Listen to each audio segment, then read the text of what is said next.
Novel کا نام آخر شب کے ہم سفر، مصنفہ قرۃ العین حیدر، باب نمبر 6، ریورنڈ پال میتھیو بنرجی۔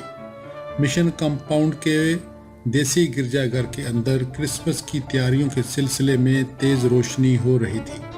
بڑے دن میں صرف 4 روز رہ گئے تھے۔ کمپاؤنڈ میں سخت گہما گہمی اور رونق تھی۔ کرسمس ویک کے دوران میں دیسی مشنریوں کی سالانہ کانفرنس منعقد ہونے والی تھی، جس میں شرکت کے لیے الہ آباد، سیتاپور، آگرہ، شاہجہاں پور، لدھیانہ، امبالہ، لاہور اور دوسرے بڑے بڑے مشنری مراکز سے نمائندہ مبلغین ڈاکے آن پہنچے تھے اور کمپاؤنڈ میں لگے خیموں میں ٹھہرے ہوئے تھے۔ اس وقت گرجا گھر میں نمائندوں کی ٹولیاں اپنے اپنے کرسمس تقریر کی مشق میں جٹی تھی۔ ڈھاکہ مشن کمپاؤنڈ کے انچارج ریورنڈ پال میتھیوز منموہن بنرجی گرجا کے اندر اپنے دفتر میں بیٹھے دوات میں نب ڈبو کر کرسمس کا آواز لکھنے میں مصروف تھے۔ گرجا کے عقب میں ان کا مکان، جو للی کاٹیج کہلاتا تھا، غباروں، کاغذی ربنوں اور مصنوعی ستاروں سے سجایا جا رہا تھا۔ مسز بنرجی کچن میں فرش پر بیٹھی کرسمس کیک اور کرسمس پڈنگ کے لیے خشک میوہ صاف کرنے میں منہمک تھی۔ باہر باغ میں بادشاہ کے سائبان کے نیچے کمپاؤنڈ کی عورتیں اور لڑکے بالے سب مل کر منا سا استبل تیار کرنے میں لگے تھے۔ ولادت مسیح کے ٹیبلیو کے لیے حضرت مریم، سینٹ جوزف، چراواہوں اور بیل گاڑیوں کی منی منی مورتیاں سنوری جا رہی تھی۔ یسوع مسیح بڑی احتیاط سے بھوسے کے ننھے سے ڈیرے پر رکھ دیا گیا تھا۔ اچانک گرجا کے ہال میں لدھیانہ مشن کی ٹولی نے اونچی باریک آواز میں ایک پنجابی حمد شروع کر دی۔ رب خداوند بادشاہ ہے، او جلال دا بادشاہ ہے، اے خداوند اپنے راہ اپنے بندے نو دکھا، آ۔ پادری بنرجی نے اپنے دفتر میں واز لکھتے لکھتے قلم ایک طرف رکھ دیا اور اینک ماتھے پر چڑھا کر چھت کو دیکھنے لگے۔ الماریوں میں مشن کے رجسٹر اور موٹی موٹی کتابیں رکھی تھی۔ سامنے دیوار پر ایک بڑی سی سیاہ صلیب آویزاں تھی۔ میز پر پھولوں سے بھرا گلدان رکھا تھا۔ باہر سے گانوں اور ہارمونیم اور بچوں کے ہنسنے کی آوازیں آ رہی تھیں۔ بڑا پرسکون اور سہانا وقت تھا۔ خدا کے خوف سے ہر وقت ڈرنے والے نیک دل پادری بنرجی نے آنکھیں بند کی اور زندگی کی نعمتوں کے لیے خدا باپ کا شکر ادا کیا۔ پھر انہوں نے اٹھ کر الماری میں سے ایک رجسٹر نکالا اور واز کے کاغذات ایک طرف رکھ کر مشنری کانفرنس میں پیش کرنے کے لیے رپورٹ مکمل کرنے کا ارادہ کیا۔ پچھلے چند برسوں میں بپتسمہ لینے والوں کی تعداد میں کمی آتی جا رہی تھی۔ بہت عرصے سے قحط نہیں پڑا تھا اور ہندو تجدیدیت اور مسلم تجدیدیت نے الگ ادھم مچا رکھی تھی۔ مسلمان تو خیر یوں بھی شاذ و نادر ہی عیسائی ہوتے تھے، یہ بھی بڑی ہٹیلی اور خود پسند قوم تھی۔ پچھلی صدی میں سیرام پور مشن نے کلکتے میں بڑا عہد آفریں کام کیا تھا۔ وہ جگادری دھن کے پکے عظیم مشنریوں کا دور تھا۔ Bishop Reginald Heber, William Yates, Carey اور مارش مین، ان لوگوں نے اس دیش کی کتنی خدمت کی، پریس کھولے، کتابیں چھاپی، تعلیم پھیلائی۔ جواں مرگ بشپ ہیبر پادری بنرجی کا محبوب کردار تھا۔ وہ انگلستان سے آیا ہوا روحوں کا جیالہ رکھوالا جو اسی سنہرے بنگال کی دھرتی پر گھوما تھا۔ رجسٹر کی ورق گردانی کرتے ہوئے پادری بنرجی کو دفعتاً خیال آیا کہ وہ کرسمس کے واز میں بشپ ہیبر کی مختصر لیکن درخشندہ زندگی کی مثال پیش کریں۔ انہوں نے بنگلہ میں تحریر شدہ اپنے واز کے کاغذات اپنی طرف سرکا کر دوبارہ لکھنا شروع کیا۔ وہ مبارک زمانہ جب آج سے 125 سال قبل مادر کلیسا کا لاڈلا سپوت بنفس نفیس ڈھاکے آیا تھا۔ وہ جوان سال، خوبصورت پادری، شاعر، پدما کے کنارے کنارے ٹہل کر میرے بچوں، تمہاری روحانی نجات کی دعائیں مانگتا تھا اور تمہارے غم میں گلتا تھا۔ پادری بنرجی نے اٹھ کر ایک اونچی الماری میں سے heroes of our Indian empire نکالی۔ بشپ ہیبر کا باب کھولا اور اس شاعر پادری کی تحریر کا ایک اقتباس پڑھنے لگے۔ دریا کے کنارے سے بندھی میری ناؤ، رات میں مہکنے والے پھول، تاڑ کے پتوں کی مدھم سرسراہٹ، کوئل کی پکار، بانس کے تاریک جنگلوں میں جگمگاتے جگنو، عظیم دریا کی سطح پر منعکس استوائی چاند، اور میں نے محسوس کیا کہ اس دیش میں موجود ہونا بہت خوب ہے۔ پادری بنرجی نے ورق الٹا اور ان کی نظر بشپ ہیبر کی ایک نظم پر پڑی۔ اپنی بیوی سے: اگر تم میرے ساتھ ہو تو سر سبز بنگال کے آنند کانٹن میں شام کا اندھیرا بڑی تیزی سے چھا جائے۔ پادری بنرجی نے کتاب ایک طرف سرکا دی اور بوؤں پر انگلیاں رکھ کر آنکھیں بند کر لیں۔ بشپ ہیبر کو بھول کر وہ یکا یک دور شمال کے رنگ پور ضلع میں اپنے دور افتادہ گاؤں میں پہنچ گئے تھے، جہاں بانس کے جھنڈ میں چھپے کالی کے مندر کے پیچھے کوئلیں چلا رہی تھی، اور ان کی پڑوسن اور محبوبہ شونا ان کی ماں کے ساتھ پوجا کے لیے مندر آتی تھی، اور وہ سامنے دریا پر اپنے نوکے میں چھپے اس کے منتظر رہتے۔ وہ وقت اور آج کی رات، یہ مطمئن بڑھاپا، یہ محفوظ خانہ خدا، سکون قلب۔ انہوں نے پرانے خواب جھٹک کر اپنی ماں کو یاد کیا۔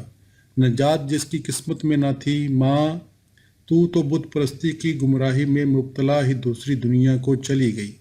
اب تیری روح اس اندھیرے میں جانے کہاں ہوگی؟ یہ سب کیا ہے؟ اسرار الہی۔ پادری بنرجی پھر کام کی طرف متوجہ ہوئے، مگر سرہنمن کے الفاظ اور سالانہ رپورٹ کے اعداد و شمار میں ان کا دل نہ لگا۔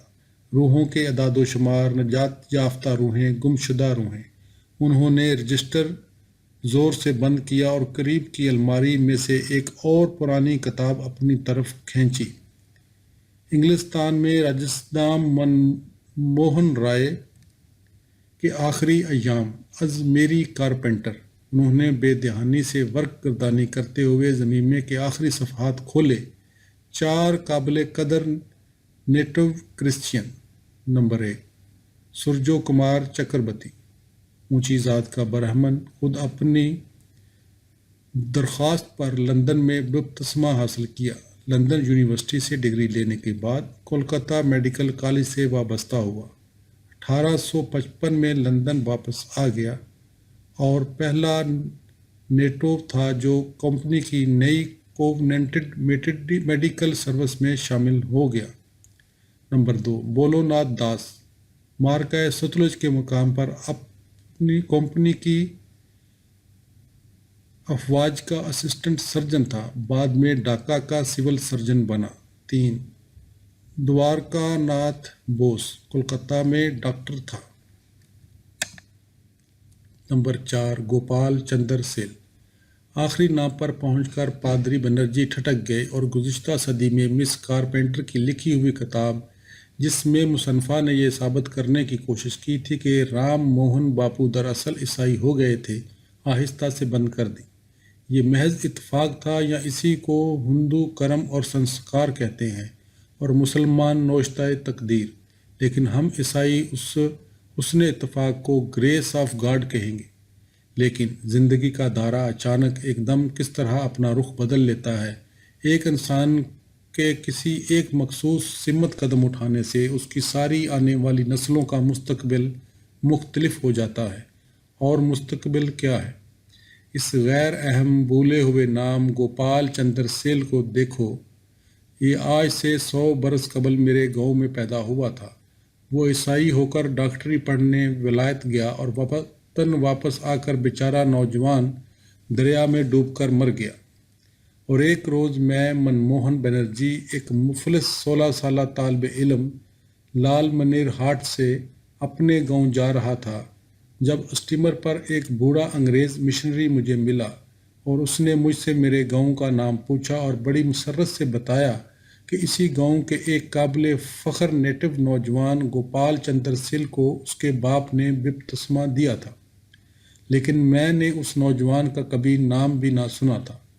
پادری بنرجی عادتاً دل میں اس انداز میں سوچنے لگے جس طرح وہ منبر پر وعظ کہتے تھے، برہم پتر کے طویل سفر کے دوران اس مہربان مشنری نے پہلے صفحے پر اپنا پتہ لکھ کر انجیل مقدس مجھے دی، اور جب میں گاؤں میں پہنچا میری ماں بستر مرگ پر پڑی تھی، اور دیکھو اس کے بت اسے نہ بچا سکے، اور میں جو انجیل مقدس سے بے حد متاثر ہو چکا تھا، میں نے اپنے باپ کو بنگلہ انجیل پڑھنے کو دی، اور سال بھر بعد میں میرا باپ، چچا، بہن بھائی، سارا کنبہ رنگپور اس انگریز مشنری کے پاس پہنچ کر اس کے ہاتھ پر ایمان لائے۔ چنانچہ پادری بنرجی نے کرسی پر پہلو بدلا اور اپنے غیر مرئی سامعین سے مخاطب رہے۔ ایک سچا نیٹو کرسچین جو آج سے مدتوں قبل موا ایسے اندیکھے اور بالواسطہ طریقہ سے میرے خاندان کے یسوع تک پہنچنے کا وسیلہ بنا۔ اگر میں اس روز اس اسٹیمر پر اس مشنری سے نہ ملتا، یہ کرم تھا یا محض اندھا اتفاق؟ ریورنڈ بنرجی نے سر ہلایا اور متحیر سے بیٹھے دروازے سے باہر مشن کمپاؤنڈ کا نظارہ کرنے لگے۔ ہندوستان کے ہر ضلع میں ایک مشن کمپاؤنڈ موجود ہے، بلکہ مختلف کلیساؤں کے مختلف مشن کمپاؤنڈ موجود ہیں، جس میں 150-200 سال سے سفید فام مشنری خواتین سفید سائے اور سفید 16 ہیٹ پہنے ہاتھ میں بائبل لیے نیٹو لوگوں کی روحوں کو بچانے کے لیے دن رات کوشاں رہی ہیں، اور کالا پادری ہندوستانی معاشرے کے ایک کنارے پر اپنی انجیل لیے کھڑا ہے۔ شروع میں ایسٹ انڈیا کمپنی کی حکومت مشنریوں کو ایک نیو سینس سمجھتی تھی۔ سیرامپور اور مشن کی طرف سے شائع ہونے والا انتہائی دل آزار لٹریچر پہلے فورٹ ولیم میں سینسر کیا جاتا تھا کہ ابھی ہندوستان میں مسیحی مشن کو یونین جیک کی سرپرستی حاصل نہیں ہوئی تھی۔ لارڈ منٹو نے سیرامپور کے لٹریچر کے متعلق اپنی کمپنی کے بورڈ آف ڈائریکٹرز کو مطلع کیا تھا کہ یہ ہندوؤں کے لیے بے حد اشتعال انگیز ثابت ہو رہا ہے۔ اس کے جواب میں سیرامپور کے مشہور مشنری ڈاکٹر مارش مین نے لکھا تھا کہ ہندوستانی انتہائی کمزور اور احمق کردار کا مالک ہے، اور اس کمزوری کی وجہ سے ہمیشہ کسی نہ کسی غیر قوم کا محکوم رہے گا، اور اس کے اس بودے پن کو عیسائیت بھی دور نہیں کر سکتی۔ لیکن برطانیہ کے زیر سایہ زندہ رہنا اس کے لیے برکت الہی کا موجب ہے۔ اس وجہ سے جو ہندو یا محمدن عیسائی ہو جائے وہ اپنے تحفظ کی خاطر برطانیہ کا انتہائی وفادار ثابت ہوگا، کیونکہ محض اس امپائر کی سلامتی اور توسیع پر اس کے وجود کا انحصار ہے۔ سیرامپور والوں کو راجا رام موہن رائے کی طرف سے بڑی امیدیں تھیں، مگر انہوں نے عیسائی ہونے کے بجائے الٹے ان سے مناظرے شروع کر دیے کہ آخر گوڈ کو برہما ہی کیوں نہ کہا جائے، مشنری ان کی روح کو بالآخر نہ بچا سکے۔ یہ انگریز مشنری واقعہ بہت بولے تھے۔ بشپ ہیبر 1825 میں ہندوستان کے دورے کے بعد لنکا گئے اور کینڈی کے شاہی محل کے دربار ہال میں ڈیوائن سروس منعقد کی، اور ان کے ساتھی مسٹر روبنسن نے اس موقع کے متعلق بعد میں لکھا۔ سروس کے بعد میں اور بشپ ہیبر گھر لوٹے اور میں نے بشپ سے کہا، عبادت کے دوران مجھے خیال آیا کہ صرف چند سال قبل اسی حال میں ایک جابر ایشیائی بادشاہ اپنی مظلوم رعایا کو درشن دیتا تھا، اور آج اس میں ایک عیسائی بشپ سچے دین کا پیغام سنا رہا تھا۔ جب میں نے یہ کہا تو بشپ ہیبر نے سر جھکا لیا اور رو پڑے۔ ان مشنریوں نے کالے مبلغ اور پادری تیار کیے۔ 1857 کے بعد عیسائیت کو حکومت کا مکمل تعاون حاصل ہو چکا تھا۔ انگریزوں کا عبادت خانہ، گرجا، بیچارے مسلمان جل کر کہتے۔ کالا پادری چوراہوں اور سڑکوں پر تبلیغ کرتا پھر رہا تھا اور مولویوں سے مناظرے کر رہا تھا۔ ہندو اور مسلمان دیسی عیسائیوں کو کالٹین، چمریشین اور پلپلی صاحب کہہ کر خوش ہو لیتے تھے، لیکن تبدیلی مذہب کے بعد مظلوم اچھوتوں اور افلاس زدہ تعلیم یافتہ افراد کی زندگی بدل جاتی تھی۔ سری رام کرشن کے چیلے اور سوانا نگار مہندر ناتھ گپتا نے اپنی کتاب میں لکھا تھا کہ ایک مرتبہ انہوں نے مائیکل مدھو سودن دت سے دریافت کیا کہ وہ عیسائی کیوں ہو گئے، تو انہوں نے اپنے پیٹ پر ہاتھ رکھ کر کہا تھا، اس کی خاطر بھوک کے علاوہ ذہنی بے چینی بھی بنگال میں عیسائیت کے فروغ کی ایک وجہ تھی۔ 18ویں صدی میں بنگال کا اور سارے ہندوستان کا ہندو سماج تنزل کی آخری حدود تک پہنچ چکا تھا۔ رام موہن رائے نے 1818 میں ہندو کالج قائم کیا۔ اس کے طلباء اپنے مذہب سے برگشتہ ہوتے جا رہے تھے۔ متعدد انگریزی تعلیم یافتہ برہمن خاندان عیسائی ہو گئے۔ عیسائیت ایک فاتح، اقلیت پرست، حیرت انگیز، شاندار قوم کا بڑا معقول مذہب تھا۔ نئے بنگالی، مسلحین، ہندو، برمو، عیسائی سبھی انگریز کے حامی تھے، جو اس اندھیرے ملک میں نئی روشنی پھیلا رہا تھا۔ صرف بنگالی مسلمان، جن کو انگریز نے کچل دیا تھا اور جو اس کے باوجود مجاہدین کی صفوں میں شامل ہو کر اس سے لڑے جا رہے تھے، انگریزی دور اور انگریزی تعلیم کے دشمن تھے اور بنگال کا پسماندہ طبقہ بن چکے تھے۔ کولکتہ میں بدرا لوگ، کرانی اور بابو لوگ کی ایک نئی دنیا آباد ہو چکی تھی اور انگریز بنگالی بابو کا بے طرح مذاق اڑتا تھا۔ 19ویں صدی کے آخر میں ایک تنزیہ نگار انگریز نے انڈین امپائر کے متعلق اپنی ایک کتاب سر علی بابا کا سفر نامہ لکھا تھا۔ ہم بابوازم کو امپائر میں کتنا ہی فروغ دیں، بابو کے وجود پر ہمیں آنسو بہانا چاہیے کہ بابو ایک سخت قابل رحم شے ہے۔ یہ بابو نئے مذہب، نئی موسیقی، آرٹ اور سائنس سے خوب پیٹ بھر کے جب موٹا ہو جائے گا تو ایسی دولتی جاڑے گا کہ ہم اس کا مذاق اڑانا بھول جائیں گے۔ اس کے پیٹنٹ لیدر جوتے، اس کی ریشمی چھتری، اس کے 10,000 ہارس پاور کے انگریزی الفاظ اور جملے، اس کی مغربی خیالات کی جگالی، یہ سب ایک روز بے حد خطرناک ثابت ہو سکتے ہیں۔ سائنس، مغربی فلسفے اور مشنریوں نے اسی کے دماغ کو اتنا چکا چوند کر دیا ہے کہ اب اس کا اپنی پرانی حیثیت پر واپس جانا مشکل ہے۔ سر علی بابا کے سفر نامے کا یہ مضمون پادری بنرجی کو ایک مرتبہ ارجمند منزل میں نواب قمرالزماں چودھری نے اپنے کتب خانے کی ایک الماری میں سے نکال کر دکھلایا تھا۔ یہ دیکھیں بنرجی بابو، ہمارے صاحب بہادر ہم ہندوستانیوں کا کس بے پناہ حقارت سے ذکر کرتا ہے، نواب صاحب نے کہا۔ ارجمند منزل۔ پادری بنرجی ارجمند منزل میں سیاسی بحث مباحثے سے ہمیشہ اعتراض کرتے تھے، لیکن جب کبھی وہاں جاتے ڈرائنگ روم میں مسلم لیگ اور سیاست کا تذکرہ چھڑا ملتا اور ریونڈ بنرجی چپکے بیٹھے سنا کرتے۔ ارجمند منزل ڈھاکے کی پرانی مسلم تہذیب، اردو شاعری، تھیٹر، راگ رنگ کے جلسوں، قدامت پرستی اور مسلم سیاست کا مرکز تھی، اور پادری بنرجی کو مسلم سیاست یا ہندو سیاست سے کوئی دلچسپی نہ تھی۔ وہ صدقے دل سے انگریز حکومت کے وفادار تھے۔ ارجمند منزل یہ بھی کیا اتفاق تھا کہ ان کی قابل قدر، لائق احترام اور نیک بخت بیوی ایلستھر ان کو ارجمند منزل کے وسیلے سے ملی۔ خداوند خدا کے وسیلوں کے اسرار کو کوئی نہیں سمجھ سکتا۔ نواب قمرالزماں چودھری ضلع فرید پور کے زمیندار تھے اور گری بالا چٹوپادھائے ان کے علاقے کے ایک غریب برہمن کی لڑکی تھی اور 5 برس کی عمر میں بیوہ ہو گئی تھی۔ باپ کے مرنے کے بعد 15 سال کی عمر تک اس نے سسرال میں ہر طرح کے ظلم سہے اور ایک رات چپکے سے ناؤ میں بیٹھ کر ڈھاکے بھاگ آئی اور ارجمند منزل پہنچ کر نواب قمرالزماں کی والدہ بیگم نور الزماں سے فریادی ہوئی۔ بڑی بیگم صاحبہ نے اسے فوراً اپنی پناہ میں لے لیا اور کچھ عرصے تک اسے ارجمند منزل کے زنان خانے میں رکھا۔ جب نوجوان نوابزادوں نے اس میں دلچسپی لینا شروع کی تو بیگم صاحب نے سوچا کہ کلمہ پڑھا کر زمینداری کے کسی اہلکار کے ساتھ اس کا نکاح کروا دیں، مگر تقسیم بنگال کے بعد ہندو مسلم تعلقات بے حد کشیدہ ہو چکے تھے اور گری بالا کے تبدیلی مذہب سے فوراً فرقہ وارانہ فساد کا خدشہ تھا۔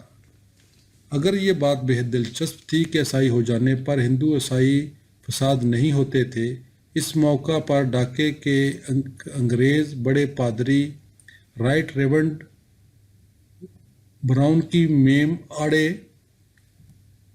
آئیں۔ میم صاحبہ ہفتے میں 2 مرتبہ نوابزادیوں کو انگریزی پڑھانے ارجمند منزل آیا کرتی تھیں۔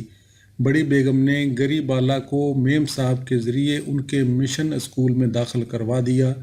بڑے پادری ولفرڈ براؤن صاحب نے اسے بپتسمہ دے کر اپنی بیوی کے نام پر اس کا نام ایستھر میرین رکھا، اور جب اس نے میٹرک کر لیا تو اس کی شادی میتھیو منموہن بنرجی سے کر دی۔ پال بنرجی استھر سے عمر میں 20 برس بڑے تھے، مگر استھر بہت خوش تھی کیونکہ اس عمر میں پہلی بار عزت اور آرام ملا تھا، اور ایسا شریف شوہر۔ رنگپور میں بپتسمہ لینے کے بعد منموہن بنرجی ایک ہونہار مبلغ ثابت ہوئے تھے، اور انہیں مشن کی طرف سے British and foreign Bible society میں ٹریننگ کے لیے لندن بھیجا گیا تھا، اور واپس آ کر وہ صوبے کے مختلف دیسی پروٹسٹنٹ گرجاؤں میں کیوریٹ رہے تھے، اور اب ڈھاکہ میں اس دیسی گرجا کے پادری تھے۔ ریونڈ بنرجی نے کھڑکی کے شیشے میں اپنا عکس دیکھا۔ شمالی بنگال کے ایک گاؤں کا وہ 16 سالہ برہمن لڑکا، گھسا ہوا سیاہ کوٹ پتلون پہنے، بغیر فریم کی اینک لگائے، سنجیدہ نوجوان مبلغ جو کبھی اپنی سائیکل پر مسلمان بستیوں کی طرف نکل جاتا تو لونڈے اس کے پیچھے دوڑ کر تالیاں بجاتے، اور وہ یسوع کی خاطر یہ سب ذلتیں سہتا۔ اور آج 20 دسمبر 1939 کی رات ڈھاکہ چرچ کا یہ بزرگ پادری، خداوند خدا کی برکتوں کا مشکور پال میتھیو بنرجی، راستہ طے کرتے کرتے ایک وقت ایسا آتا ہے جب انسان پیچھے مڑ کر اپنی زندگی کا جائزہ لیتا ہے اور اپنے ماضی کو سکھ اور دکھ کے ترازو میں تولتا ہے۔ اور کتنے لوگ ہیں جن کے ہاں سکھ کا پلڑا باری ہو۔ ریونڈ بنرجی نے اینک اتار کر پلکوں پر انگلیاں پھیریں۔ خداوند خدا نے مجھے کیا کچھ نعمتیں نہیں دی، ایک سعادت مند گلہ، ایک محبت شوار بیوی، ایک پیاری اور فرما بردار بیٹی۔ انہوں نے ایک گہرا سانس لے کر دوبارہ قلم اٹھایا اور نب دعوات میں ڈبو کر کرسمس کا آواز لکھنا شروع کر دیا۔ پادری بنرجی کی اکلوتی لاڈلی بیٹی روزی للی کاٹیج کے سٹنگ روم میں بیٹھی مریم کی مورتی کے لیے منی سی نیلی ساری پر سچا لچکا ٹانک رہی تھی، جو وہ کالج سے لوٹتے میں جہاں آرا کے گھر سے لیتی آئی تھی کہ ارجمند منزل کے زنان خانے کی الماریوں میں سچے گوٹے لچکے کی افراد تھی۔ یوں وہ ارجمند منزل بہت کم جاتی تھی۔ وہ جہاں آرا کی بڑی پکی سہیلی تھی، مگر جب سے وہ بڑی ہوئی تھی اور اس کی ایک پھوپھی نے اسے اس کی ماں کی زندگی کی داستان سنائی تھی، اسے ارجمند منزل جاتے ہوئے جھمپ سی آتی تھی۔ جہاں آرا نے کبھی اس سے اس داستان کا ذکر نہیں کیا تھا، اور وزاداری کی وجہ سے کالج میں بھی اس نے روزی کی ماں کا وہ المناک پس منظر کسی کو نہیں بتایا۔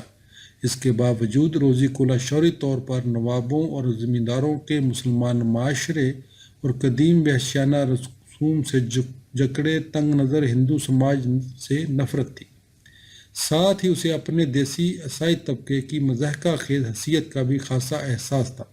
ہندو سماج نے اس کی بولی ماں کو 3 سال کی عمر میں بیاہ کر اور 5 سال کی عمر میں بال ودوا بنا کر اس پر ظلم توڑے تھے۔ مسلمان زمینداروں کے نونہالوں نے، یعنی خود جہاں آرا کے باپ اور چچاؤں نے اس کی بے سہارا ماں کو اپنا کھلونا بنانا چاہا تھا، لیکن اس کے برعکس عیسائی سوسائٹی نے اس کی ماں کو عزت، تعلیم و تربیت اور گھر عطا کیا تھا۔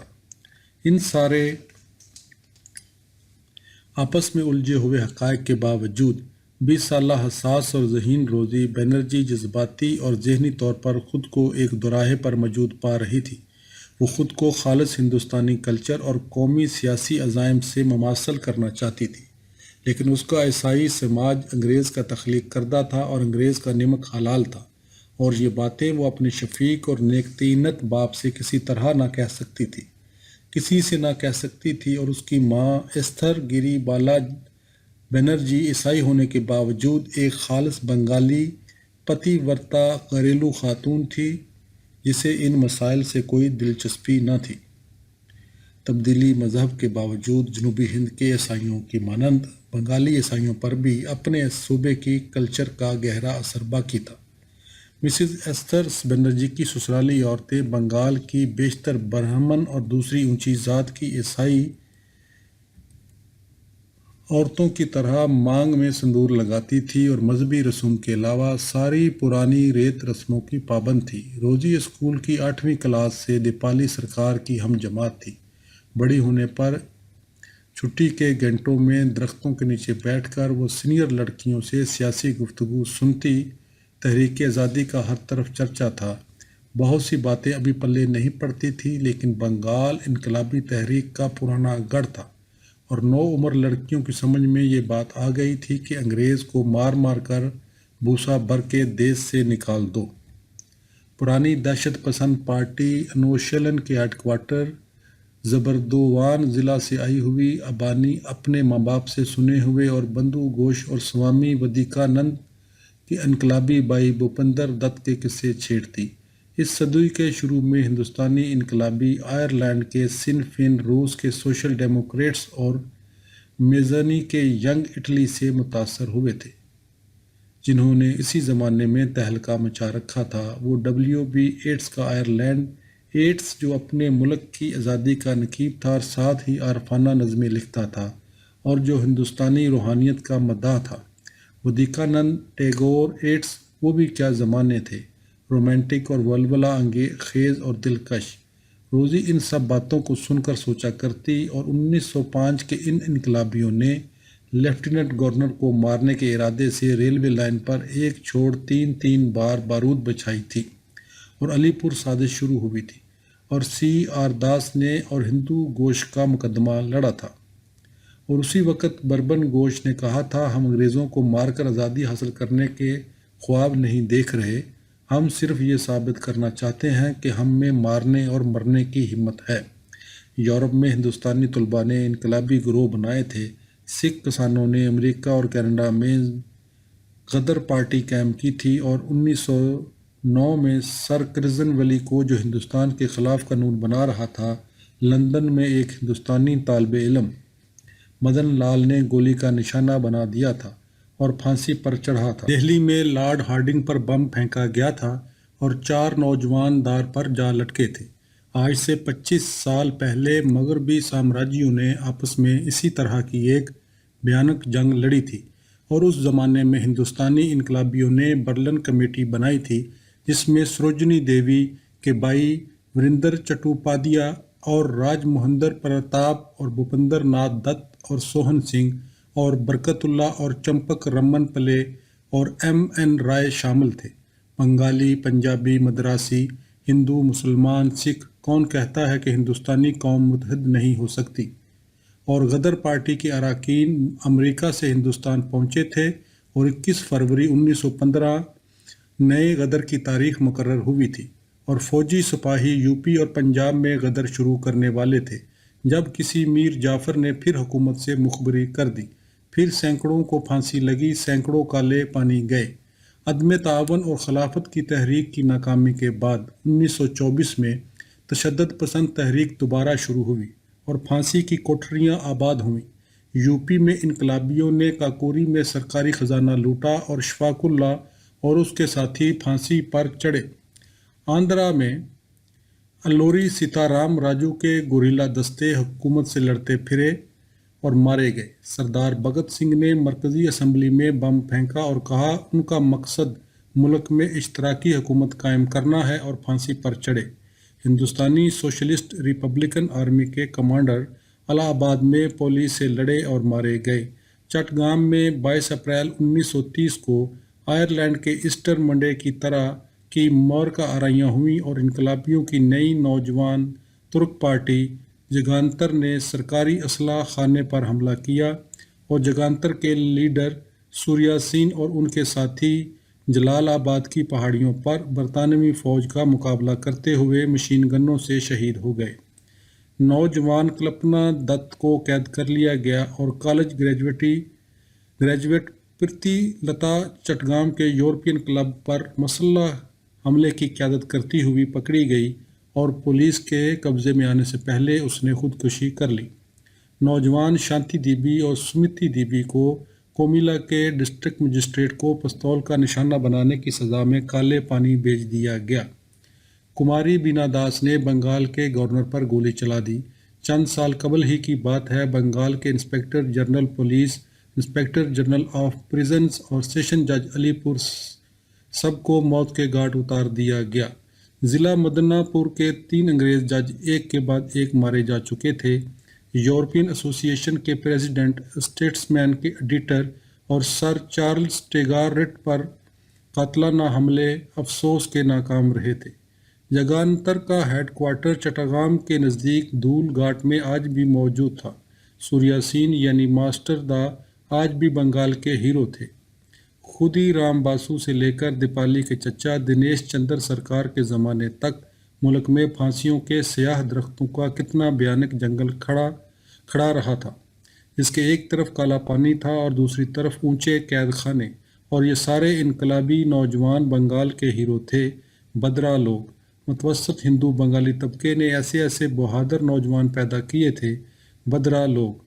اور روزی سوچا کرتی، کیا میں کلپنا دت، پریتی لتا، شانتی سمتی اور بینا داس جیسی ہیروئن نہیں بن سکتی؟ پچھلے چند برسوں میں سارے دہشت پسند انقلابی کمیونسٹ ہو گئے تھے، اور اب کالج میں لڑکیاں ان نئے انقلابیوں کا تذکرہ کرتیں، ریحان الدین احمد اور اکشے مکھرجی اور اوما رائے۔ لڑکیوں کے دل و دماغ میں ماسٹر دا کی جگہ اب ریحان الدین احمد لے چکے تھے۔ سال بھر قبل دیپالی نے بڑے مضطرب لہجے میں روزی سے کہا تھا، روزی سنو تو، کل میں ایک خفیہ اسٹڈی سرکل میں گئی تھی، اب کیسے تم بھی میرے ساتھ چلو، وہاں بہت اچھی اچھی باتیں معلوم ہوتی ہیں۔ روزی چپ رہی تو دیپالی نے کہا تھا، اپنے پاپا سے کہہ دینا میرے گھر جا رہی ہو کالج کی پڑھائی کرنے۔ آئندہ اتوار کو روزی دیپالی کے ہمراہ پرانا پلٹن کے اس پراسرار مکان میں گئی، اور چند ہفتوں بعد بین الاقوامی اشتراکی تحریک کی بڑی سخت حامی ہو گئی تھی۔ خود اپنے وجود کے متعلق بہت سے پریشان کن سوالوں کا جواب اسے مل گیا تھا۔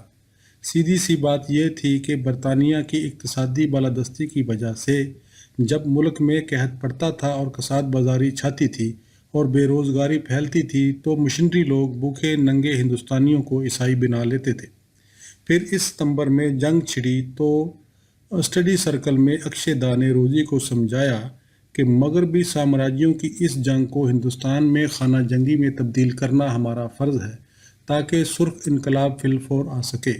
اب ہم اس مقصد کے حصول کے لیے کام کریں گے اور اس جنگ کے خلاف اور خانہ جنگی کے پرچار کی خاطر خفیہ طور پر لٹریچر چھاپ کر جنتا میں تقسیم کریں گے۔ روزی اس مجوزی خانہ جنگی کے لیے بھی بخوشی تیار ہو گئی تھی۔ پادری بنرجی کے فرشتوں کو بھی خبر نہ تھی کہ روزی اتوار کے روز کہاں غائب ہو جاتی ہے۔ کبدو بھائی، روزی، تم نے شہر کے ایک محلے میں سنڈے اسکول کھولا ہے، پچھلی مرتبہ اکشے نے ہنس کر اس سے کہا تھا، لیکن ابھی چند روز قبل وہ خفیہ اسٹڈی سرکل ٹوٹ گیا، ساتھی پل کے پل میں انڈر گراؤنڈ ہو گئے۔ دیپالی بے حد خاموش رہنے لگی۔ اب وہ روزی کو کچھ نہ بتاتی تھی۔ شاید یہ لوگ مجھ پر پوری طرح بھروسہ نہیں کرتے، کیونکہ میرا سارا خاندان انگریزوں کا پروردہ ہے۔ ڈھاکہ کا موجود district magistrate William Cantwell پاپا کو بے حد مانتا ہے۔ مسز کینٹ ویل بھی کبھی کبھی للی کاٹیج میں آتی رہتی ہیں۔ میں ساتھیوں پر کبھی یہ ثابت نہیں کر سکتی کہ میں برٹش راج کی وفادار نہیں ہوں۔ شاید وہ یہی سمجھتے ہوں کہ میں ان کی مخبری کر دوں گی۔ روزی کو پچھلے روز سے اندازہ تھا کہ دیپالی کے پاس انڈر گراؤنڈ سے اہم پیغام آ رہے ہیں، مگر دیپالی نے اس سلسلے میں بالکل چپ سادھ رکھی تھی۔ حضرت مریم کی ساری پر لچکا ٹانگ کر اور سلمہ ستارے کا منا سا تاج بنا کر روزی ایک لمبا سانس لے کر کوچ پر سے اٹھی اور شال لپیٹ کر باہر صحن میں آ گئی۔ صاحبان کے اندر ٹیبلو تقریباً مکمل ہو چکا تھا۔ روزی در میں جا کر کھڑی ہو گئی۔ کمپاؤنڈ کی غریب بنگالی عیسائی عورتیں کتنی شردھا سے مورتیاں سجانے میں منہمک تھیں۔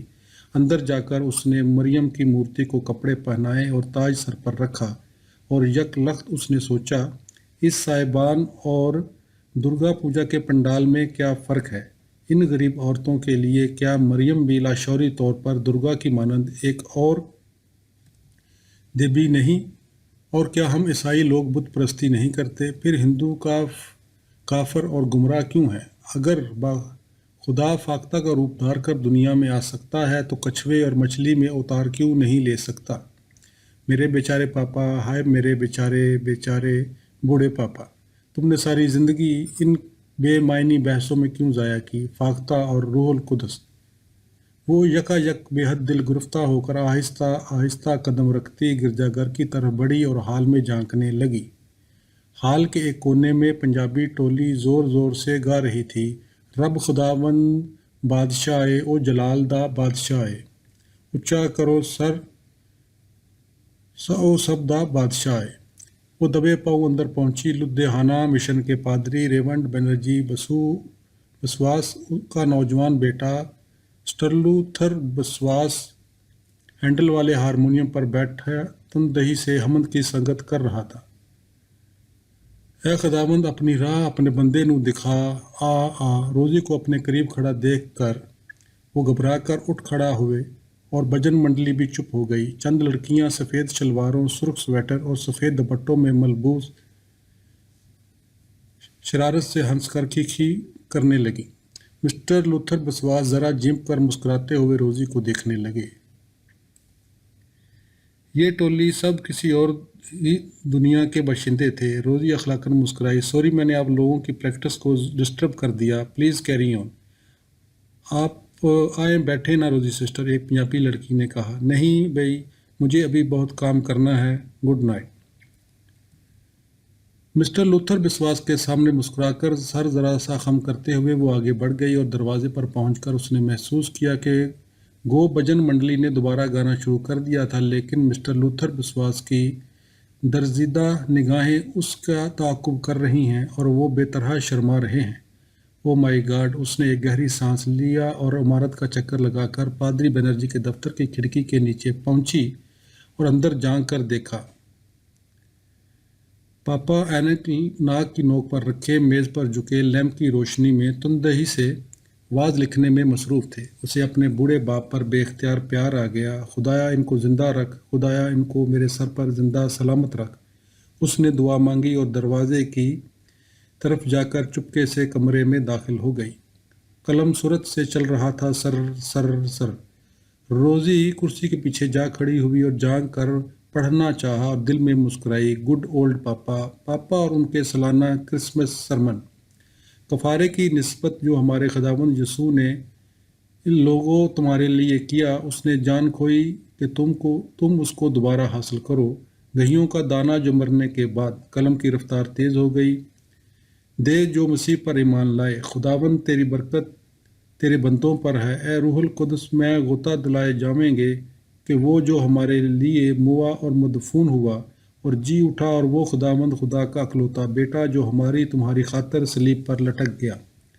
اس کا مبارک یوم ولادت منانے ہم آج جمع ہوتے ہیں، اور اس خداوند کا لاکھ لاکھ شکر ہے کہ ہم اس ملک میں امن و امان کی حکومت کے زیر سایہ۔ دیدی، کھڑکی کے نیچے سے کمپاؤنڈ کے ایک بچے نے اسے آہستہ سے پکارا۔ وہ سورج سے باہر نکلی۔ بچے نے اس سے کہا، پھاٹک پر یہ بڑی کالی موٹر کھڑی ہے، اس میں دیپالی دیدی بیٹھی ہیں، آپ کو بلا رہی ہیں، ایک دم جلدی۔ دیپالی موٹر میں بیٹھی ہے؟ روزی نے حیرت سے دہرایا اور چاروں طرف نظر ڈال کر تیزی سے بھاگی۔ اما رائے کی موٹر اندھیرے برگد کے نیچے کھڑی تھی۔ روزی، تمہارے ہاں تو بڑا ہنگامہ ہے، دیپالی سرکار نے کار کی کھڑکی میں سے جھانک کر گھبراتے ہوئے کہا۔ ہاں، فکر مت کرو، کیا بات ہے؟ بے حد سیریس۔ تم کل سویرے میرے گھر پہنچ جاؤ، وقت بالکل نہیں ہے، اور بالکل خاموش رہو، top secret. Good night. Deepali نے سرگوشی میں جواب دیا۔ کار زن سے آگے چلی گئی۔ روزی چپ چاپ اور متفکر پھاٹک کے اندر واپس آئی اور کنکریوں کو پیروں سے ٹھکراتے ٹھکراتے للی کاٹیج کی سمت روانہ ہو گئی۔ سامنے گرجا گھر میں سے پنجابی ٹولی کی آواز بلند ہو رہی تھی، اے خداوند میرا دل ایک پاسے کر تاں میں رکھاں تیرا ڈر۔ اور اب لوتھر بسواس کی بھاری آواز حمد میں شامل ہوئی۔ ہارمونیم زور زور سے بجنے لگا۔ تسی گاؤ سنا تسی رب دی سچیاں دی ٹولی وچ دل نال کاواں، سناواں رب دی، رب خداوند بادشاہ او جلال دا بادشاہ۔ اے خداوند اپنی راہ اپنے بندے نو دکھا، آ جاری ہے۔